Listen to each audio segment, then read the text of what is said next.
Chegamos a nossa final da nossa série. Cura. E quantas curas a gente precisa? Sami, por favor.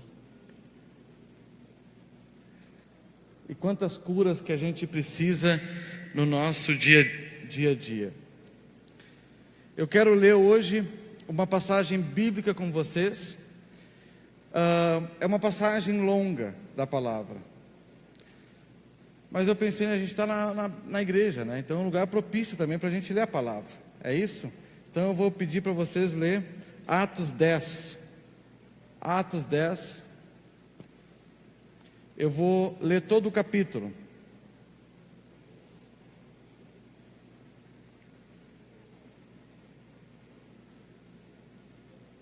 Depois da leitura, eu quero mostrar algumas imagens que vão aparecer aqui atrás. Atos 10. Acompanhe comigo a leitura, por gentileza. Pode ficar prestando atenção no texto, que é uma história muito interessante. Havia em Cesareia um homem chamado Cornélio, centurião do regimento conhecido como italiano. Ele e toda a sua família eram piedosos e tementes a Deus. Dava muitas esmolas ao povo e orava continuamente a Deus. Certo dia, por volta das 3 da tarde, ele teve uma visão. Viu claramente o anjo de Deus que se aproximava dele e dizia: Cornélio. Atemorizado, Cornélio olhou para ele e perguntou: que é, Senhor? O anjo respondeu: suas orações e esmolas subiram como oferta memorial diante de Deus. Agora mande alguns homens a Jope para trazerem um certo Simão, chamado conhecido como Pedro, que está hospedado na casa de Simão, o curtidor de couro, que fica perto do mar. Depois que o anjo lhe falou e se foi, Cornélio chamou 2 dos seus servos e um soldado piedoso dentre os seus auxiliares, e contando-lhe tudo o que tinha acontecido, enviou-os a Jope. No dia seguinte, por volta do meio-dia, enquanto eles viajavam e se aproximavam da cidade, Pedro subiu ao terraço para orar. Tendo fome, queria comer. Enquanto a refeição estava sendo preparada, caiu em êxtase. Viu o céu aberto e algo semelhante a um grande lençol que descia à terra, presos pelas 4 pontas, contendo toda espécie de quadrúpedes, bem como de répteis da terra e aves do céu. Então uma voz lhe disse: levanta-se, Pedro, mate e coma. Mas Pedro respondeu: de modo nenhum, Senhor, jamais comi algo impuro ou imundo. A voz lhe falou segunda vez: não chame impuro o que Deus purificou. Isso aconteceu 3 vezes e em seguida o lençol foi recolhido ao céu.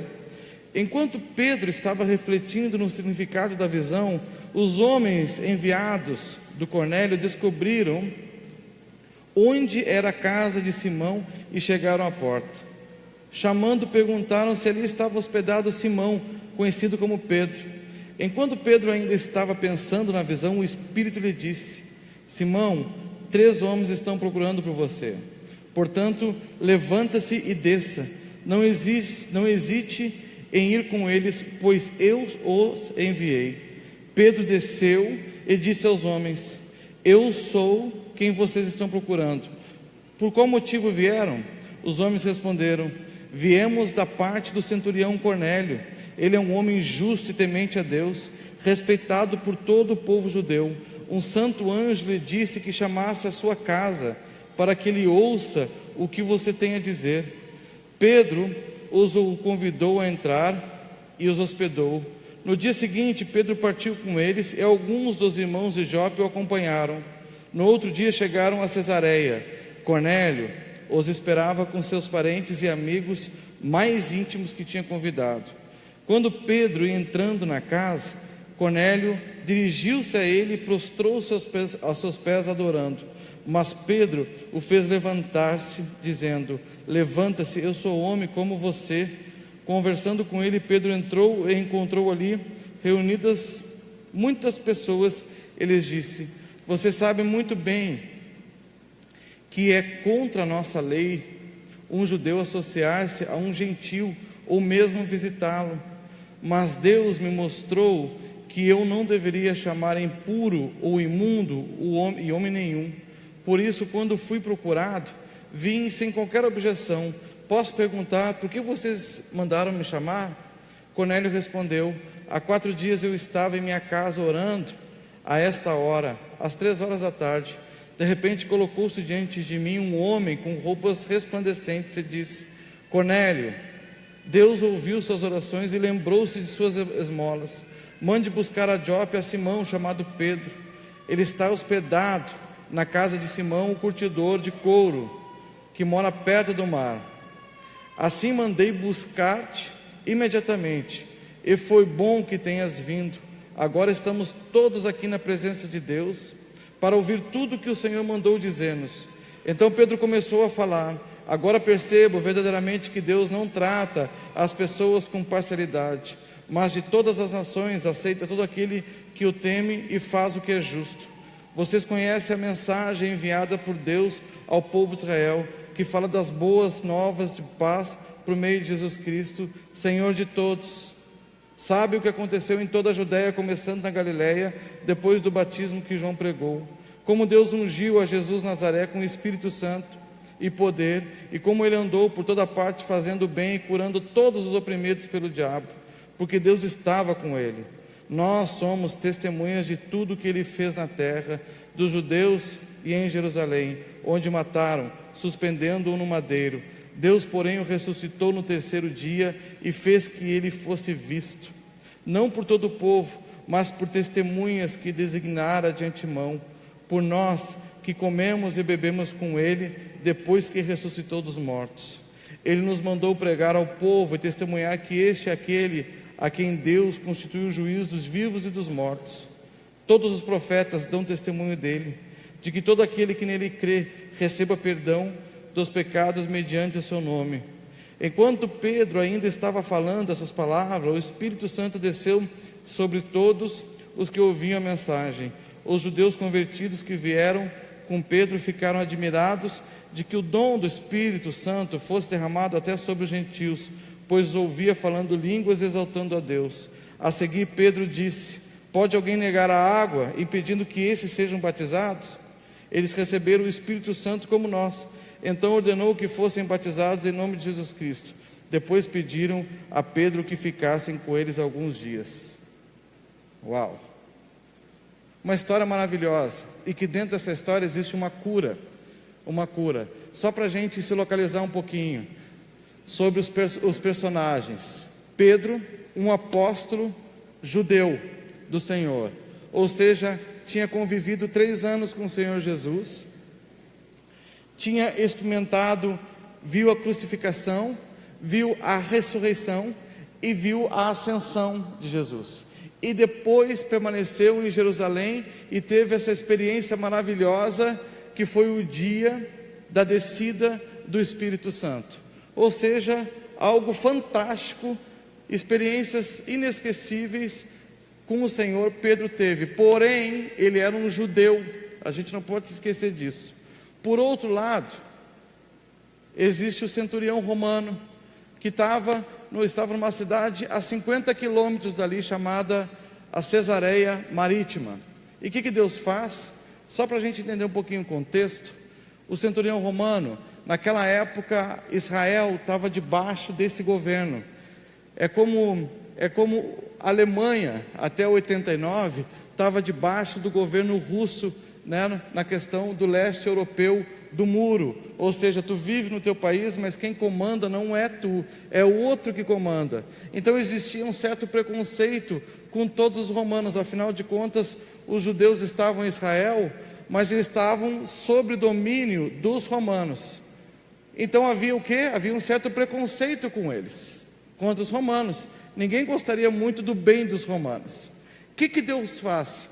Deus aparece para esse centurião romano, numa cidade chamada Cesareia Marítima, que fica a 50 quilômetros da cidade onde Pedro estava.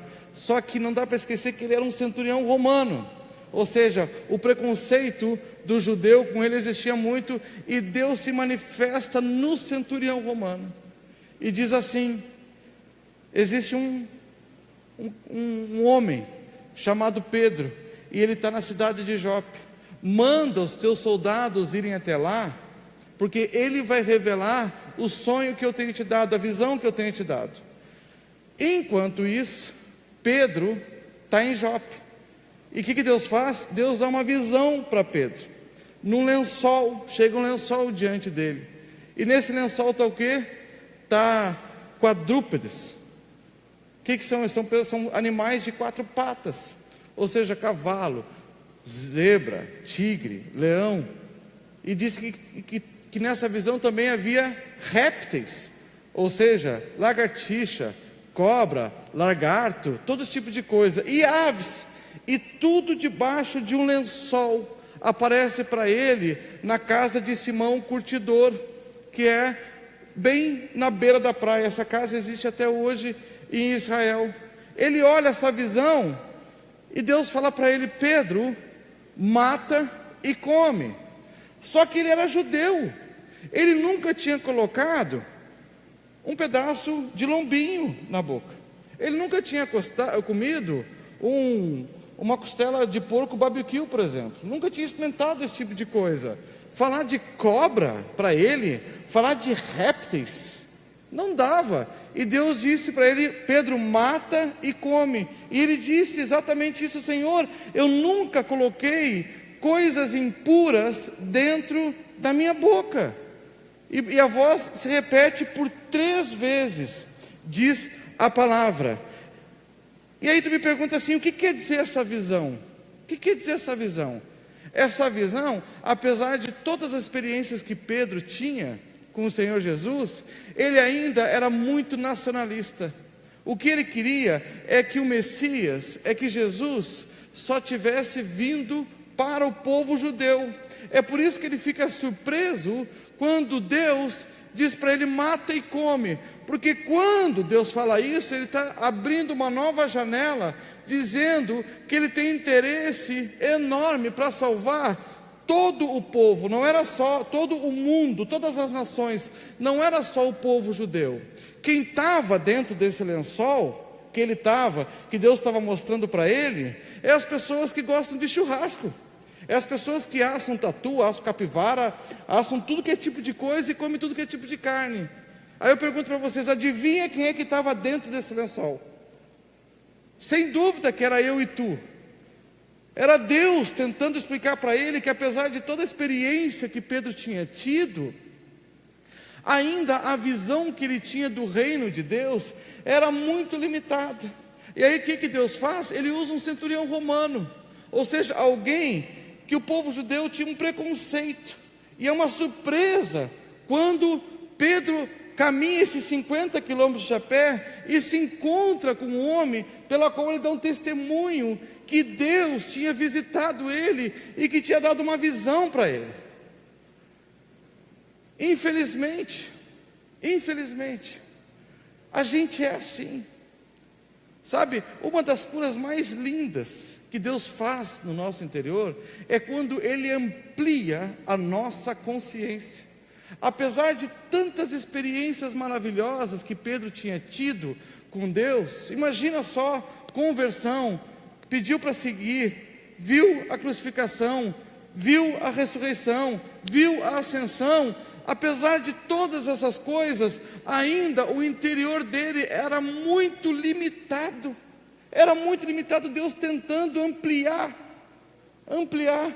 E a gente muitas vezes está com esse olhar cheio de preconceito contra qualquer tipo de próximo.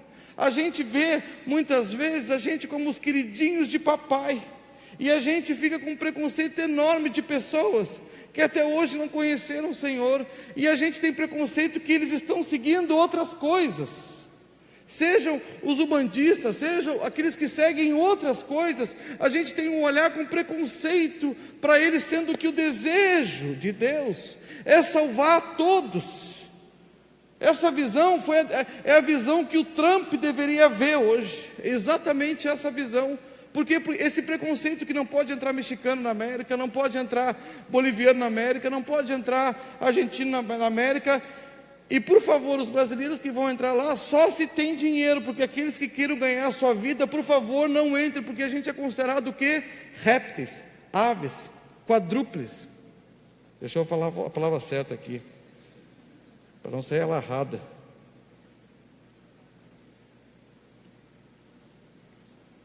Quadrúpedes, é uma palavra também que a gente não fala diariamente. Mas é isso, são limitações.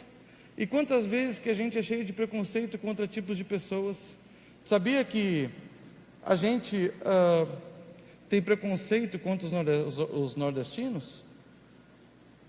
Que os nordestinos têm uma dificuldade enorme de se tornar pastor aqui no nosso estado, porque o gaúcho não segue o nordestino? Mas isso é uma limitação nossa interna. O Brasil é extremamente abençoado pelos nordestinos, principalmente na questão da literatura, na questão da música e na questão do humor. Em quantas coisas eu poderia citar pela qual nós, como brasileiros, somos abençoados por nordestinos. Sabia que a gente tem preconceito contra latinos? A gente olha eles até menor que nós, porque eles falam língua espanhola, entre eles os paraguaios, os bolivianos, os colombianos. A gente olha eles como menor do que a gente. São coisas que o mundo nos limitou, e que até na verdade os Catarina, que a gente está sendo abençoado grandemente por esse litoral maravilhoso, que a gente chama eles de quê? De barriga verde, que é uma expressão nossa, pela qual a gente vê eles menores que nós. Agora eu pergunto, como é que Deus vai ampliar o nosso interior, se a gente vê o ser humano dessa maneira? Ou se a gente vê algumas raças ou cores, pela qual a gente pensa que eles são inferiores a nós? É isso que Deus tenta, fazer uma revolução dentro do interior de Pedro, a ponto que a gente consiga ver o nosso próximo, não pelo próximo que a gente desenhou, ou o preconceito que a gente fez dele, mas ver ele na perspectiva de um filho de Deus, pela qual Deus escolheu e deseja salvar. Isso é uma cura, pela qual a gente precisa. Deus queria que Pedro se convertesse esse desejo que ele tem de salvar todo mundo, que no começo de Atos, Pedro chega a dizer assim, olha, para Deus não existe acepção de pessoas, não existe, sabe, tu já viu, é típico nosso do brasileiro, é típico da nossa cultura, é uma posiçãozinha a mais, é um dinheirinho a mais, é R$1.000 a mais de salário, é o suficiente para pisar em alguém, é suficiente para queimar alguém, é suficiente para humilhar alguém. Aí eu me pergunto, que tipo de cristão, que tipo de reino que a gente está seguindo, que tipo de oração a gente pode achar que a gente tem o direito de fazer? Nenhuma, porque a gente segue de longe aquilo que Deus vem nos ensinando, a gente segue de longe. Quem habita dentro do reino de Deus, não tem esse direito de tratar o outro como se ele fosse um superior ao outro, ele não tem esse direito de tratar, ou seja, e aí a nossa espiritualidade vem cada dia mais empobrecendo, porque a gente se acha superior aos outros. Era esse o sentimento que Deus tinha que quebrar no coração de Pedro. Aí Deus dá uma visão para Cornélio, e ele, com toda a humildade, manda os homens buscar a Pedro. E quando Pedro chega, depois de 3, 4 dias caminhando, a Bíblia diz que Cornélio, que era um centurião, ou seja, alguém de alto calibre, se prostra diante dele, e Pedro diz assim, não faça isso, se levanta, porque eu sou homem como tu, A voz lhe falou a segunda vez, não chame impuro o que Deus purificou. Isso aconteceu 3 vezes, em seguida o lençol foi recolhido ao céu. Ou seja, o centurião, que não era um cristão e que não tinha experimentado, e que não tinha visto, e que não tinha se convertido, e que não tinha nada. Simplesmente acreditou na primeira visão que Deus mostra para ele. Pedro, todavia, que era um convertido, que era um crente, que tinha experiências com Deus, a Bíblia diz, e isso aconteceu 3 vezes. Ou seja, a luta do Espírito do Senhor para convencer Pedro de uma visão pela qual o interior dele precisaria se ampliar. Se ampliar. Gente, a gente faz parte de um reino, que eu falei domingo aqui, a gente faz parte de um reino chamado Reino de Deus. Capítulo 1 de Atos, capítulo 1, fala de 40 dias que Jesus ficou aqui nessa terra, e nesses 40 dias ele falou sobre 2 coisas que são importantíssimas: o reino de Deus e o Espírito Santo. Agora, eu faço o seguinte pensamento: se a gente faz parte do reino de Deus, dentro desse reino existe um Senhor, e existe também as leis desse reino. E quando a gente não pratica as leis desse reino, qual é o resultado que a nossa espiritualidade fica? É óbvio que ela fica carnal e fica longe de Deus, fica longe. Afinal de contas, Deus não tem os seus preferidos. Deus se aproxima de quem se aproxima dele e tenta viver a sua palavra. Quer ter comunhão sadia com Deus? A gente precisa reconhecer que a gente faz parte de um reino. Não foi isso que ele falou?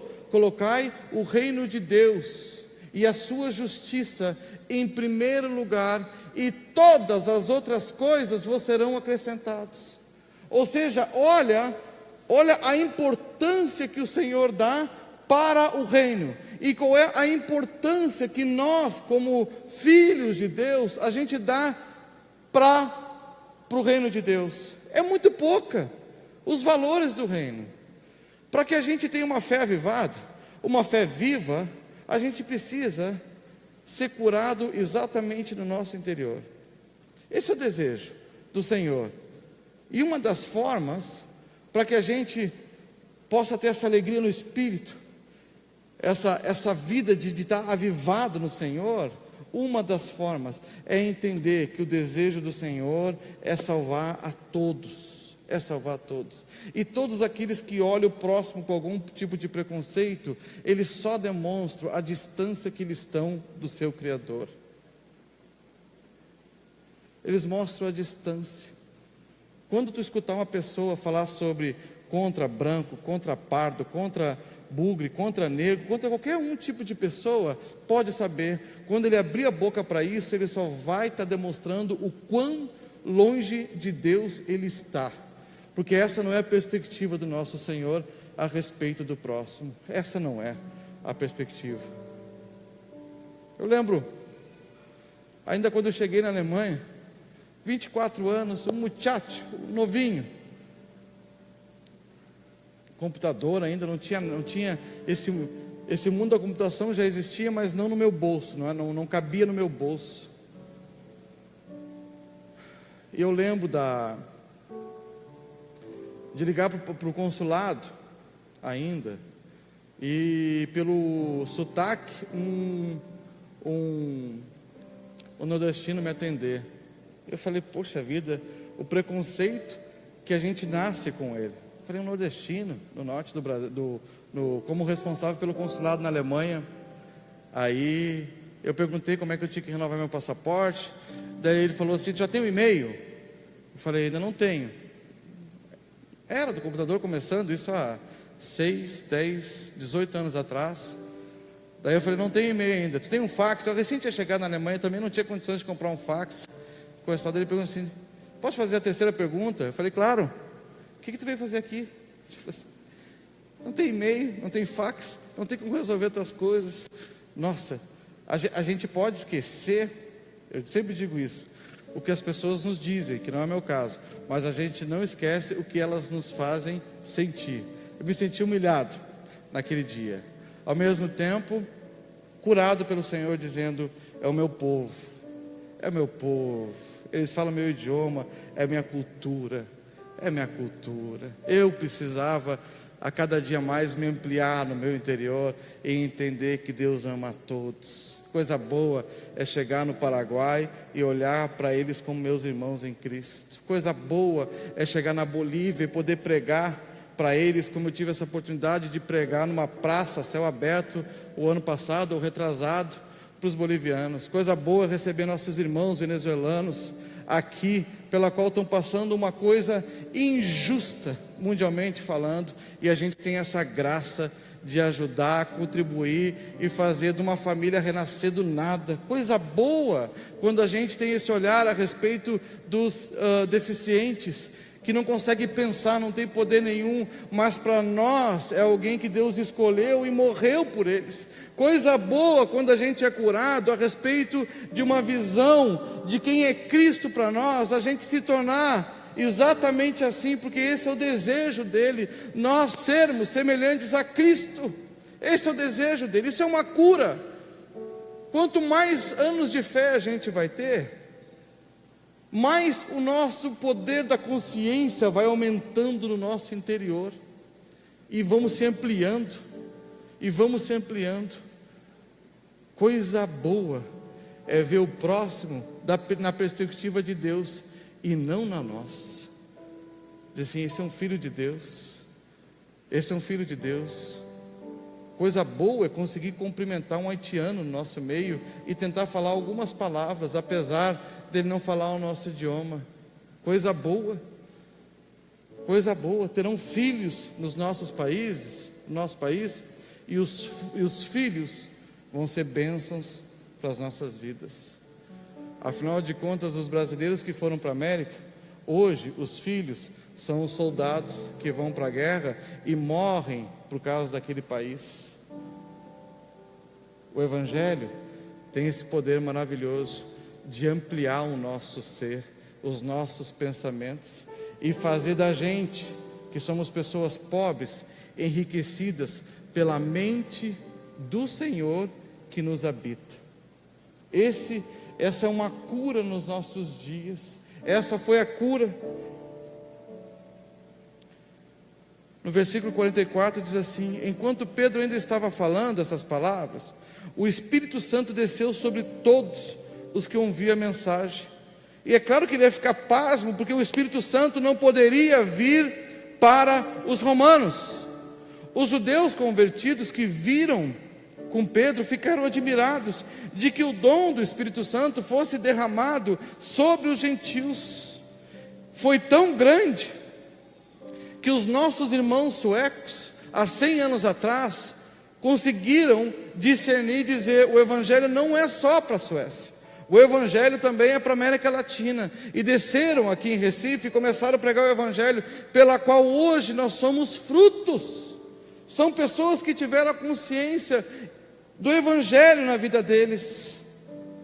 Os judeus convertidos que viram com Pedro ficaram admirados de que o dom do Espírito Santo fosse derramado até sobre os gentios, pois ouviram falando em línguas, exaltando a Deus. A seguir Pedro disse: pode alguém negar a água, impedindo que esses sejam batizados? Eles receberam o Espírito Santo como nós. Então ordenou que fossem todos batizados em nome de Jesus Cristo. Depois pediram a Pedro que ficasse alguns dias com eles para ensinar mais a respeito desse reino que invade o nosso coração. Essa é uma cura dos nossos dias. Essa é uma cura. Como eu quero conversar mais com pessoas que os seus interiores foram ampliados pelo poder do Evangelho. Vão ter comunhão mais sadia com o Senhor. Vão poder fechar os seus olhos e entrar na presença de Deus com a consciência limpa, porque não menosprezam aquilo que Deus amou e se entregou. Vamos colocar em pé?